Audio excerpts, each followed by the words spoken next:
Okay. Aloha. My name is Pono Aloha. I just turned 50 years old 2 days ago, January 16th. I also that day had 50 years of kukai being shoved down my throat as far as me being so-called American. I turned in my false American hood and stood strong with my rightful national Hawaiian hood. I am a Hawaiian national. I am proud. I am true. I stand strong. If I was to go any other way, I would be a traitor. That's where it is. We are illegally occupied. Everything that's being shoved down our throat is all bull crap. Now, for us to go along with it makes us little Indians being told exactly what kind of puppet strings we are to follow. I don't go along with this. I stand strong. Again, I stand by my name, given to me by my Auntie Kuchi Kunziaya. My name is Pono. I'm standing for my name. I'm standing for what is righteous. Aloha no. Kuye. James Bartel, who was then the manager of Iolani Palace, asked our hui to malama Pohukaina. And we have done this faithfully. For 10 years now, 11 years we have done this. In those 11 years, no one from DLNR has ever entered Pohukaina. Never. They do not cut the grass. They don't pull the weeds. They don't maalama the la'i. We do.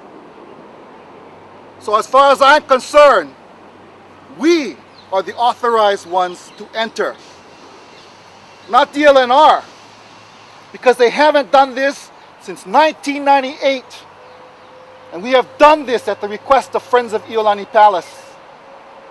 So let us make this really clear. We're not the interlopers here. We come every Sunday to malama this place. We are doing the job that we were asked to do. And they, in their shortness of their foresight, have now made us illegal.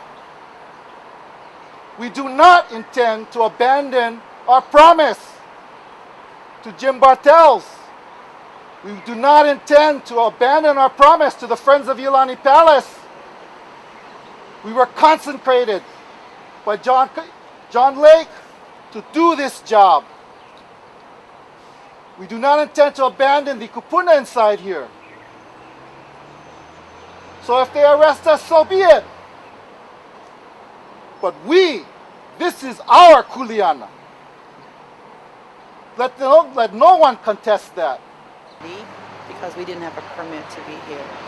And last year, October, the DLNR passed some new rules about the use of these grounds, palace grounds, primarily, I guess, to keep people from occupying the palace or blocking the gates when they're in here.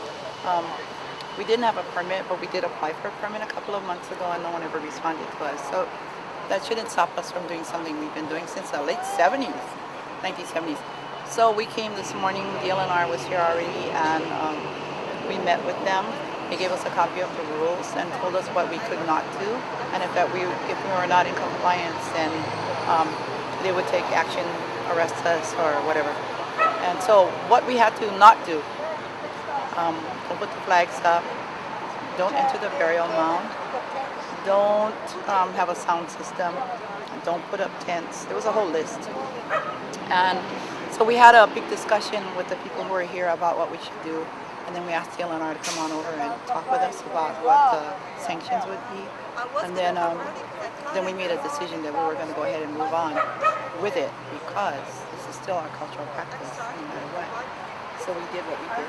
Went into the burial mound, we did the ceremony, came here, food was ready, we put a tent up to cover the food and all the other tents, and immediately the DLNR stepped in and confronted us because the tents were up. Well, was anyone arrested or what happened? No, they wanted to know who owned the tents, and like nobody owned the tents. Nobody wanted to own up because nobody wanted to get arrested for putting the tents up. So they removed the tents as found property. Would you still defend this as your right to Absolutely, because we're not leaving. And as soon as the tents left, of course, everybody like convened around the food and we ate. We're eating now, actually. How long you plan to stay here? We have a little program, so we'll be here for at least a couple more hours. And I guess as long as we don't do anything,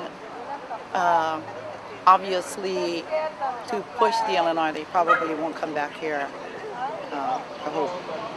And it's definitely something you're going to carry on years. We will indeed. And it's kind of like ironic because today is Martin Luther King's birthday.